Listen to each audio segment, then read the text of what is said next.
الحمد للہ وکفا والصلاة والسلام علی عبادہ الذین اصطفى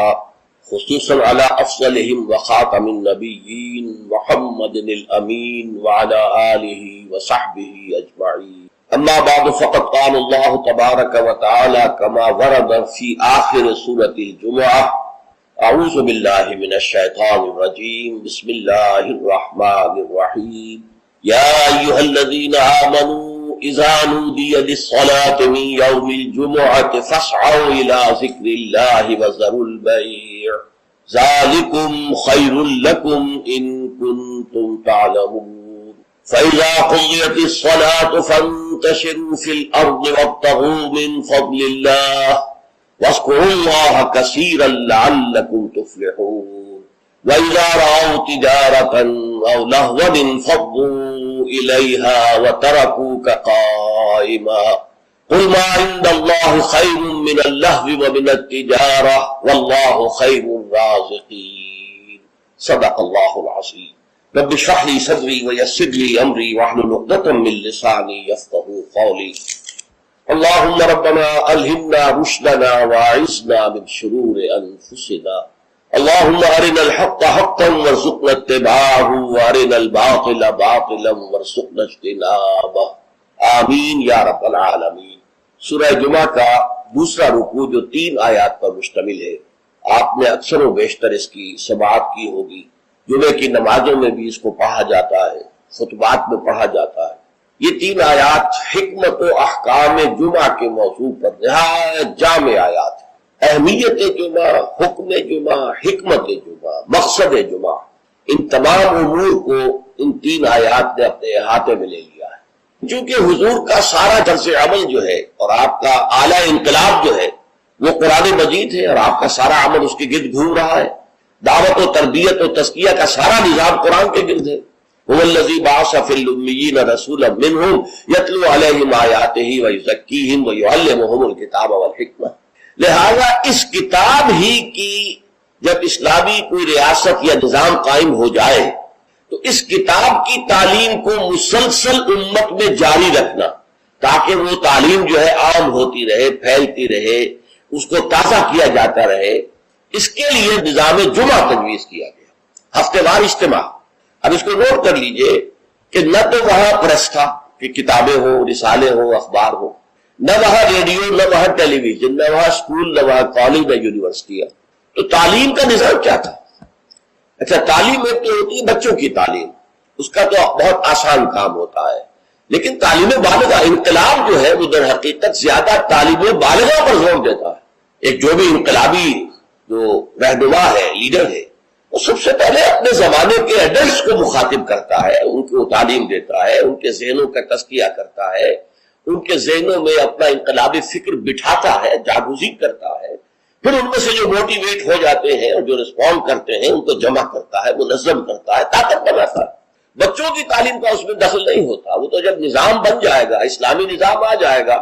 تو پھر اس نظام کے تحت بالکل نیا نظام تعلیم ہوگا۔ بچوں کی تعلیم ابتدا سے اس طریقے پر ہوگی کہ اس سے ان کے اندر اسلام اور ایمان کے جو جذبات ہیں وہ پیدا ہو، جہاد فی سبیل اللہ کا ذوق و شوق پیدا ہو۔ لیکن یہ کہ سب سے پہلے جو انقلاب برپا کرنا ہے، تو بچے تو انقلاب نہیں لایا کرتے، انقلاب تو ایڈلٹس لاتے ہیں۔ تو ان ایڈلٹس کو مخاطب کرنا اور ان کی تعلیم، ان کا ذہن بنانا، ان کے اندر اس انقلابی فکر کو ان کے ذہنوں میں، دلوں میں اتار دینا، جاگوزی کر دینا، یہ ہے وہ مقصد کہ جو نظام جمعہ کے ذریعے سے امت میں اس کو دوام دے دیا گیا۔ جمعے کا ممبر جو ہے اسے ممبر رسول کہتے ہیں۔ ممبر رسول پر جو کھڑا ہوتا ہے وہ نائب رسول ہے۔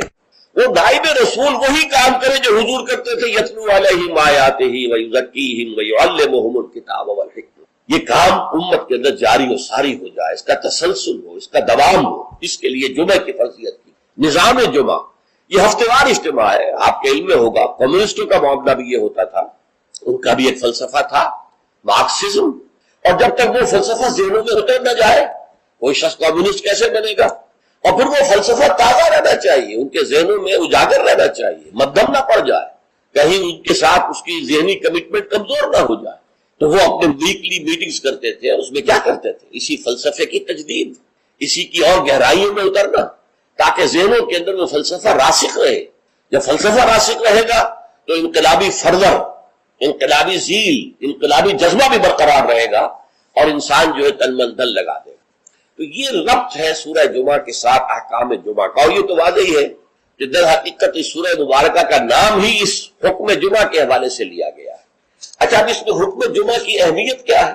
اس کو آپ سمجھیے۔ میں چند احادیث آپ کو سنا رہا ہوں۔ ترمذی شریف کی روایت ہے، من ترک الجمعہ ثلاث مرات تہاونا طبع اللہ علی قلبہ، جس شخص نے 3 جمعے چھوڑ دیے کثر کی وجہ سے، یعنی کوئی اور عذر نہیں ہے، بیماری نہیں تھی، مسافر نہیں تھا، کوئی نہیں عذر، تہاونا، بس وہ اس کی اہمیت کو نہ سمجھتے ہوئے، اس کو کہتے ہیں ہون، جو آسانی سی بات ہو، بس کوئی اہمیت نہ ہو جس کی، تو تہاونا طبع اللہ علی قلبہ، اللہ تعالیٰ اس کے دل پر مہر کر دے۔ اور یہ مہر کر دینا وہ بدترین سزا ہے جو بدترین کافروں کو دنیا میں دی جاتی ہے۔ ختم اللہ علی قلوبہم وطبع اللہ علی قلوبہم، یہ بدترین کافروں کی سزا ہے۔ جو مسلمان جمعے کی اہمیت کو نظر انداز کرتے ہوئے بغیر کسی عذر کے اگر وہ جمعہ چھوڑ دے گا 3 جمعے، تو اس کے دل پر مہر ہو جائے گا۔ من ترک ثلاث جمع تہاونا بها طبع اللہ علی قلبہ، پہلی روایت ترمذی کی تھی، یہ ابو داؤد اور نسائی کی ہے۔ وقال مالک، امام مالک نے موطا میں جو بات کہی ہے وہ یہ ہے کہ لا ادری عن النبی صلی اللہ علیہ وسلم ام لا الا انه صفوان بن سلیم رضی اللہ عنہ قال من ترک الجمعة ثلاثا من غیر عذر ولا علت طبع اللہ علی قلبہ۔ امام مالک نے جو ان کی کتاب مشہور ہے الموطا، حدیث کا پہلا مجموعہ، حدیث اور فقہ دونوں کا، اس میں کہتے ہیں امام مالک کہ میں یہ تو نہیں کہہ سکتا کہ یہ صفوان ابن سلیم نے رضی اللہ عنہ حضور سے سن کر کہا یا خود کہا، لیکن ان کا قول یہ ہے کہ جس نے بھی 3 جمعے ترک کر دیے بغیر کسی عذر کے، بغیر کسی بیماری کے، طبع اللہ علی قلبہ، اللہ تعالیٰ اس کے دل کے اوپر مہر کر دے۔ سب سے سخت حدیث یہ صحیح مسلم کی ہے، عبداللہ ابن عمرو بن العاص اور ابو ہریرہ دونوں سے مروی ہے رضی اللہ تعالی عنہما، انہما سمع النبی صلی اللہ علیہ وسلم، یہاں بالکل یہ مرفوع حدیث ہے کہ ان دونوں نے سنا حضور سے یہ فرماتے ہوئے لَيَنْتَهِيَنَّ أَقْوَامٌ مِّنْ غَدَرِهِمِ الْجُمُعَاتِ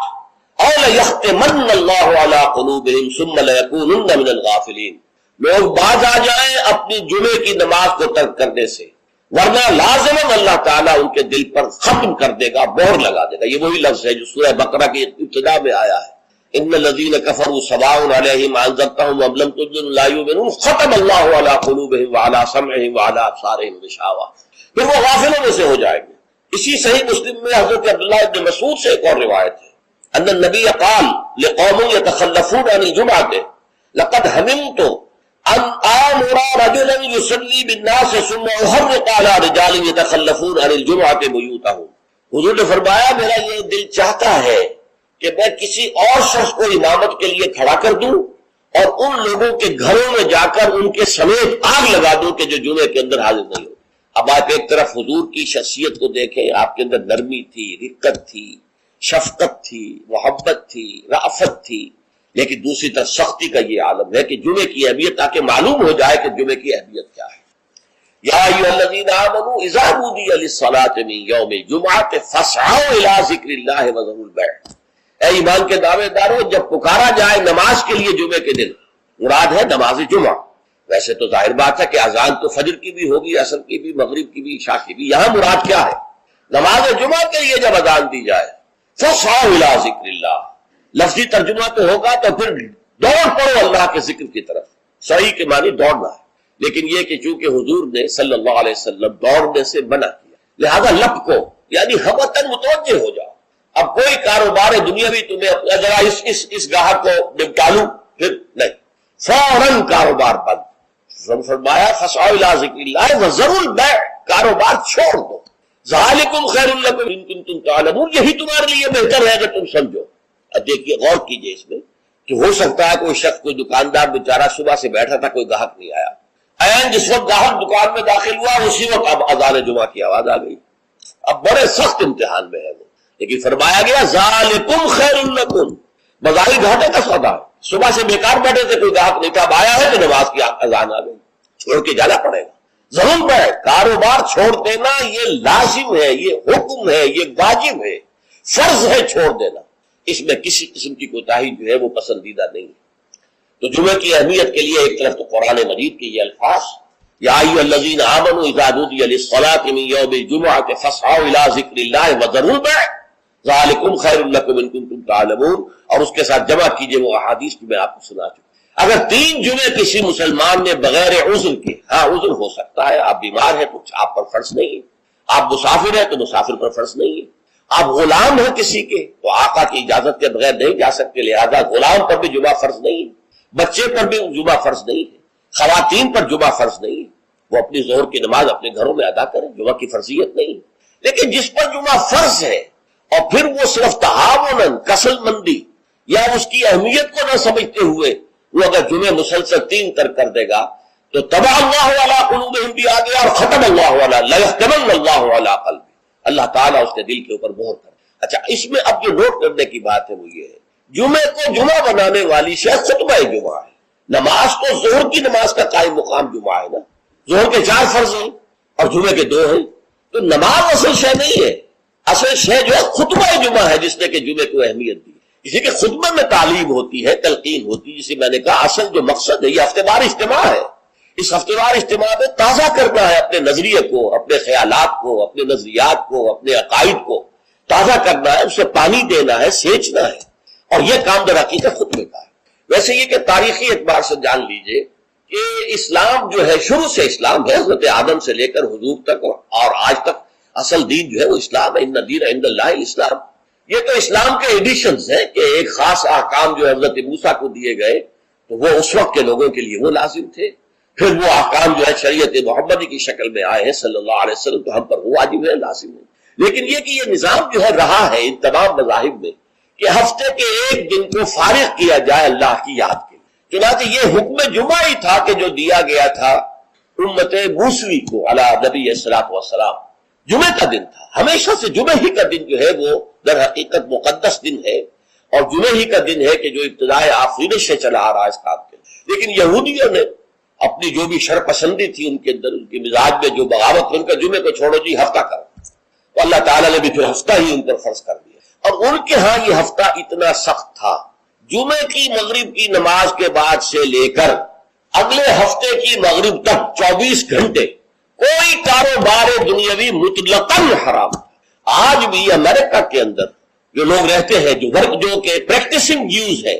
جن کے وہ لمبے لمبے بال ہوتے ہیں، ادھر زلفیں ہوتی ہیں، اور انہوں نے لمبے لمبے کوٹ سیاہ رنگ کے پہنے ہوتے ہیں، اور فیلٹ ہیٹ ہوتا ہے ان کا خاص طرز کا سیاہ رنگ کا، یہ جو پریکٹسنگ یہودی ہیں، آرتھوڈاکس یہودی ان کو کہتے ہیں، یہ جمعے کی شام سے اپنے ٹیلی فون کنیکشن بند کر دیتے، کوئی گفتگو نہیں، ان کے تمام دفاتر بند، گھروں پر بھی کوئی ٹیلی فون نہیں دیں گے، وہ سب بند، اور اس کے بعد ان کا پورا دن گزرتا ہے۔ لیکن وہاں فرق یہ ہے کہ وہاں کوئی جماعت کا اہتمام نہیں تھا، اپنے اپنے طور پر اللہ کو یاد کرو، تورات پڑھتے رہو، جو بھی ان کی ہر شکل تھی نماز کی اس میں وقت گزارو، دنیاوی کاروبار جو ہے وہ کوئی نہیں ہوگا۔ اس کے بعد عیسائیوں کا معاملہ آیا، انہوں نے ایک اور آگے قدم بڑھایا اور ہفتے کو ترک کر کے اپنے آپ کو یہود سے ممیز کرنے کے لیے اتوار قرار دے لیا۔ اتوار کی صبح کو ان کا ایک خاص عبادت کا دن ہے، اور اس میں واقعہ یہ ہے کہ جو بھی کوئی پریکٹسنگ یا کوئی تھوڑا بہت مذہبی مزاج رکھنے والے عیسائی ہیں، وہ اتوار کے روز نہا دھو کر کپڑے بدل کر اچھے انداز میں اپنی فیملیز کے ساتھ، بچوں کو ساتھ لے کر وہ چرچ جاتے ہیں، وہاں ان کی جو بھی نماز ہے وہ نماز پڑھتے ہیں، ان کا جو بھی پادری ہے وہ خطبہ دیتا ہے، سربند ہوتا ہے، تو یہ ان کے لیے اتوار کا دن۔ اس کے بعد جب یہ دونوں تہذیبیں جمع ہو گئی، یہودی جو ہے انہوں نے گویا کہ غلبہ حاصل کر لیا عیسائیوں پر، تو اب انہوں نے ویکینڈ کر لیا، سیٹرڈے اور سنڈے بوتھ، تاکہ دونوں کے دونوں کور ہو جائے، یہودیوں کا معاملہ بھی آ گیا، عیسائیوں کا بھی آ گیا۔ حضور صلی اللہ علیہ وسلم کی امت کے لیے 2 کام کیے گئے، ایک تو گویا کہ منفی ہوگا، ایک مثبت ہوگا۔ منفی کام یہ کہ پورے دن جمعے کے کاروبار کو حرام نہیں کیا گیا، بلکہ حرام کاروبار ہے صرف اذان جمعہ سے لے کر جمعے کی نماز کے ادا ہو جانے تک، بس اس دوران میں کاروبار دنیاوی مطلقاً حرام، کوئی کاروبار، آپ جائز سے جائز کاروبار کر رہے ہیں، صحیح سے صحیح کاروبار کر رہے ہیں، لیکن وہ بھی حرام ہے اس وقت اگر آپ نے کیا ہے جبکہ جمعے کی اذان ہو چکی ہے اور جبکہ نماز ابھی ادا ہو رہی، اس دوران حرام۔ لیکن باقی دن کے اندر حرمت نہیں رکھی ہے، البتہ میں ابھی آپ کو بتاؤں گا۔ تشویق یہ ہے کہ صبح سے لے کر جمعے تک کا وقت جو ہے یاد الہی میں بسر کیا جائے، تشویق و ترغیب ہے، اس لیے کہ اگلی آیت میں ہم پڑھیں گے کہ جب جمعے کی نماز ادا ہو چکے تو تم منتشر ہو سکتے ہو زمین میں اور جاؤ اور اپنے کاروبار میں لگ جاؤ. لیکن جمعے سے قبل کے بارے میں کچھ نہیں کہا، نہ تو یہ کہا کہ کاروبار نہیں کر سکتے، نہ یہ کہا کہ کرو جاؤ تمہیں اجازت ہے، نہیں، وہاں سکوت اختیار کیا قرآن نے. فَإِذَا قُضِيَتِ الصَّلَاةُ فَانتَشِرُوا فِي الْأَرْضِ وَابْتَغُوا مِن فَضْلِ اللَّهِ. جب نماز ادا ہو چکے تو تم زمین میں منتشر ہو سکتے ہو. یہاں پر بھی اگرچہ وجوب کا لفظ آیا ہے کہ فانتشروا، منتشر ہو جاؤ، لیکن یہاں جو ہے مانا ہے تمام علماء نے کہ یہ وجوب جو ہے یہ کسی شے کی فرضیت کے لیے نہیں ہے کہ لازماً جمعے کے بعد منتشر ہو جانا ضروری ہے، بلکہ استحباب ہے، جا سکتے ہو، اجازت ہے، مباح ہے. کاروبار کی حرمت کا معاملہ ختم ہو گیا جیسے ہی جمعے کی نماز ادا ہو چکی. اب آپ جائیں اپنے دفتر میں جائیں، اپنے کاروبار میں جائیں، اپنی دکان پر جائیں، کوئی اعتراض نہیں. لیکن یہ ہے کہ جہاں تک پہلے کا وقت ہے اس کے بارے میں کوئی بات نہیں آئی. یہ احادیث میں آئی ہے اور اسے تبکیر کہتے ہیں. پسندیدہ یہ ہے کہ جمعے کی صبح ہی سے انسان جو ہے وہ اس کام میں مصروف ہو جائے جو کام یہودیوں کے ہاں تھا پورے یوم سبت میں. اسے تبکیر کہتے ہیں. ایک حدیث موجود ہے حضور صلی اللہ علیہ وسلم کی تشویق کے ترجمے میں، حضرت مالک لائے ہیں اسے ان مولا ابی بکر ابن عبد الرحمن ابن ابی صالح سمان عن ابی ہریرہ ان رسول اللہ صلی اللہ علیہ وسلم قال من اغتسل یوم الجمعہ